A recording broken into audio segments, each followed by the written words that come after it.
Well, we are in our third and final lesson from Romans chapter 14.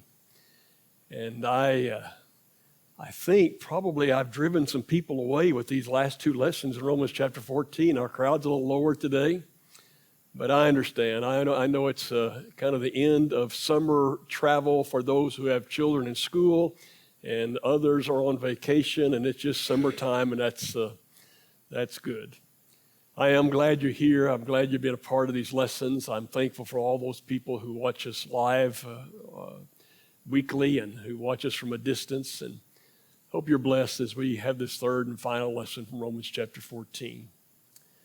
I want to remind you of the context of this chapter, the background of this chapter. Paul is talking about what I think is daily life inside of a congregation. And he's talking about how in a congregation we are all at different levels of spiritual maturity, or we are at different levels in our faith journey. And so therefore we have different conscience about different things. Or we have different conviction about a similar thing, only my conviction is different from yours. And what he says is, when you come together in a congregation realizing this, I don't want you to dispute about those matters. I don't want you to quarrel about these things wherein you have a different view on different subjects. In fact, he goes farther than that. If you can remember last week, he said, I don't want you to spend a lot of time or any time at all judging people based on your conscience versus their conscience about a given issue. Do you remember what he said, how that God is the judge. We are all his servants. We'll let him do the judging.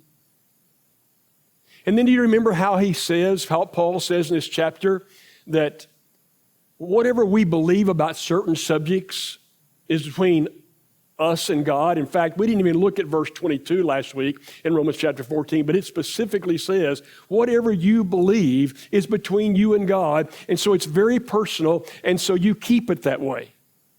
You don't have to tell everybody everything. And then Paul finally says, you know what? If you just realize that you're going to stand before God and give an account of your own life, if you pay enough attention to yourself, you wouldn't have time to pay attention to everyone else. And so what he's talking about is this healthy church environment, about this idea of when you and I come together, we have a healthy place to be together, though we view things differently, and though we're different kinds of people on different kinds of subject according to our spiritual maturity. Now we have one verse left to look at, only one. It's very simple, it's very straightforward, but we don't want to miss verse 19 of Romans chapter 14. Bert's going to put it on the screen for you. He says to all of those who would attend in an assembly like this, let us therefore make every effort. Because of all these things we've been talking about for 2 weeks, let us make every effort to do that, to do what leads to peace and mutual edification. It's pretty simple, isn't it? Let's just make every effort. Now, I think the problem is sometimes we don't give much effort to it at all. Those of you who are teachers in the audience, we have several who are teachers. Have you ever had the situation, maybe you've had it also as a parent, where you give an assignment and no one can seem to get the answer, no one can solve the problem. And so when the students return or the children return and you look at their work, and it's obvious that this one student over here just kind of looked at it all and said, I don't know how to do this, I don't know what, and they just didn't even try. Didn't even try. But here comes another student and they can't get the solution, but they've tried this and they've tried that and they've tried this other thing, and you look at them and think, wow, they gave it major effort. That's kind of what this is talking about, that you and I, we make every effort concerning this healthy church environment. We really have a responsibility. Jesus died to create this, to create his kingdom. You and I have a responsibility how we operate inside to make it good for all of us. And so he says, I want you to make every effort to do whatever it is that leads to, now here's this next word, peace. And the word peace here is referring to the absence of turmoil, the absence of conflict, the absence of constant irritation and agitation. Now, have you ever been in an environment where it feels like every time you step into it, it's just constant turmoil?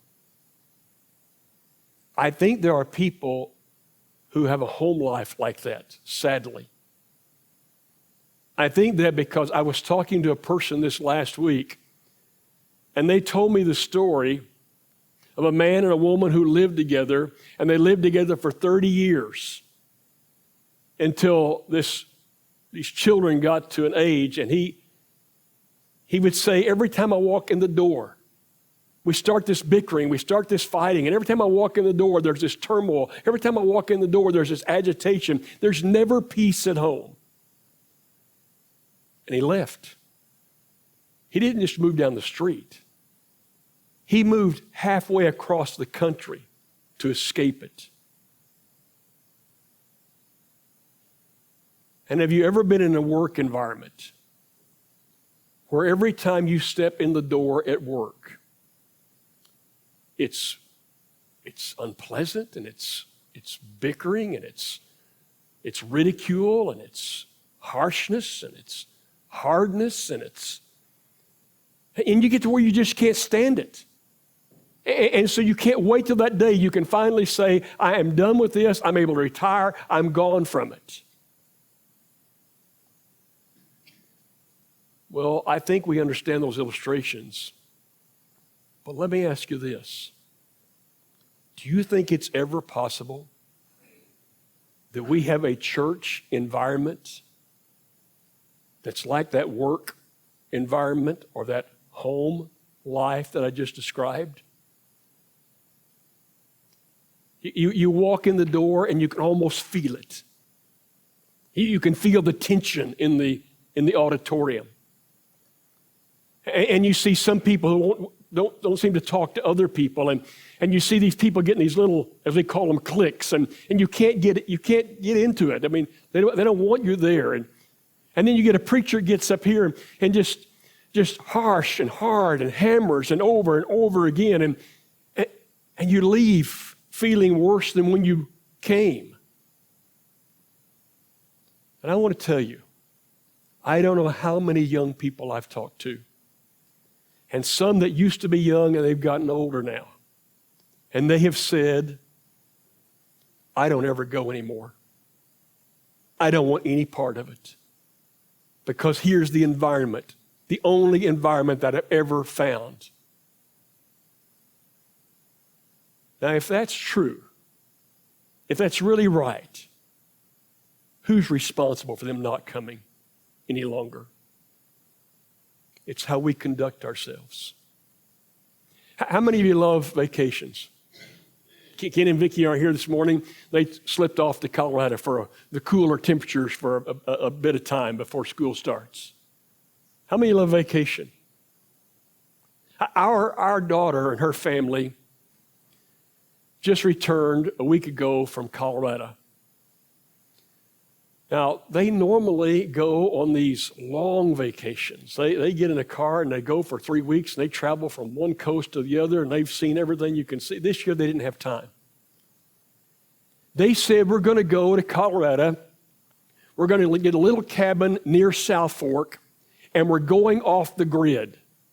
Now, I thought, that doesn't seem like our two granddaughters to me. That doesn't seem like something that would work, to go off the grid. No cell phone, no Wi-Fi, they love to play games, so it's games, it's hiking. You go into town before you can use your cell phone type thing. And even the cabin is pretty primitive. But they got away from everything. And I wondered, how would they deal with that? How would they like that?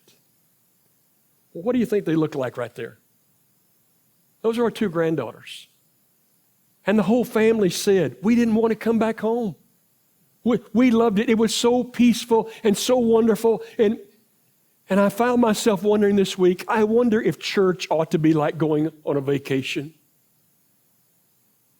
Does that sound strange to you?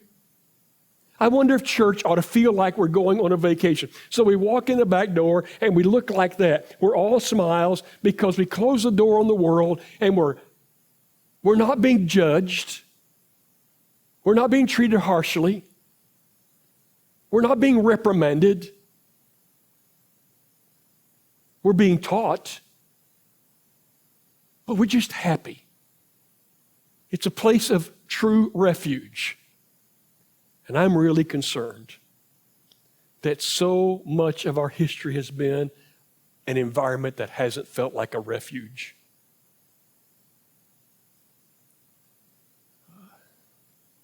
I had two elders call me this week from a place quite a ways from here. And they were talking about how they've been going through in a class these chosen films and what a difference it had made. But they told me about one story. And they said, Kim, we want you to watch this. And they said, this is a story that taught us this principle, that people want to be received far more than they want to be reconciled. And it led us to believe they have to be received before they can be reconciled. Now, what he means is they got to be accepted. That's what this whole chapter started about. You accept people without quarreling on disputable matters. Isn't that interesting?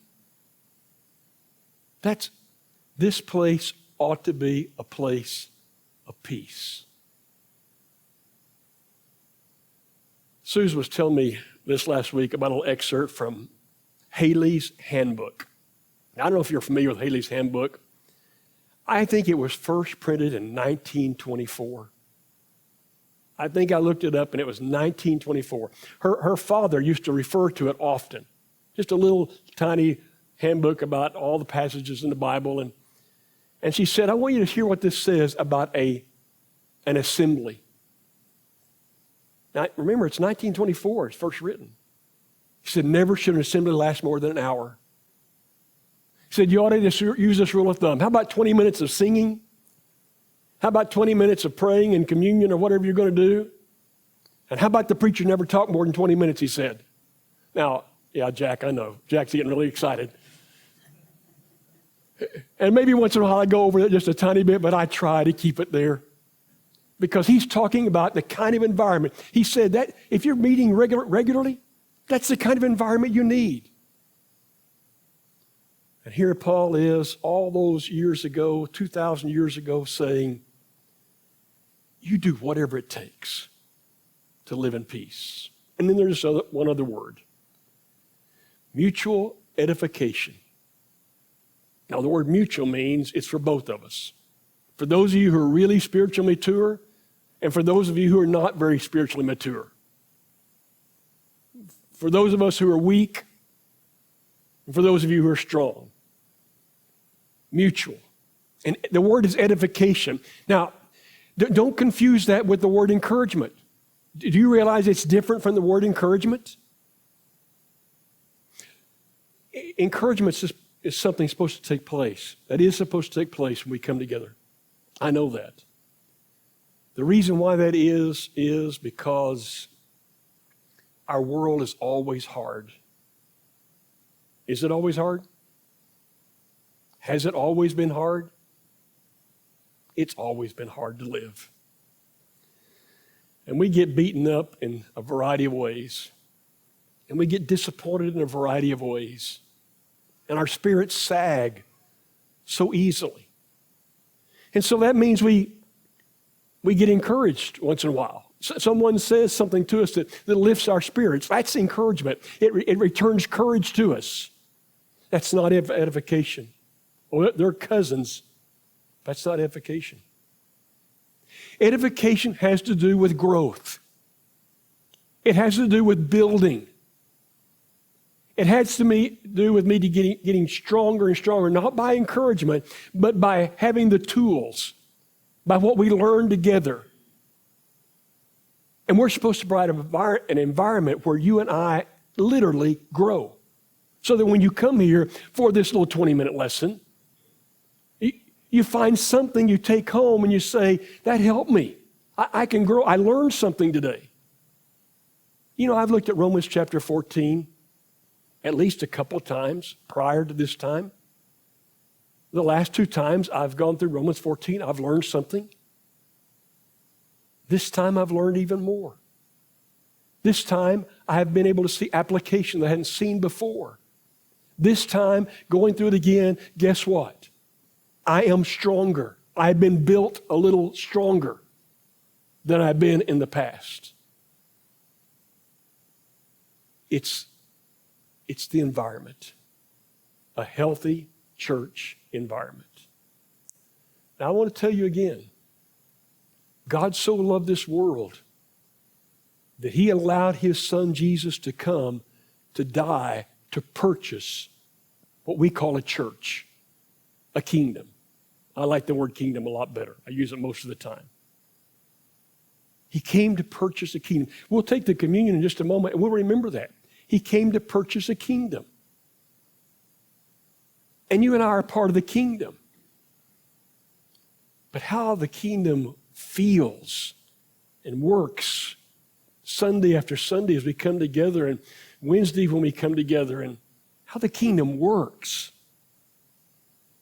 has to do with how you and I behave toward each other.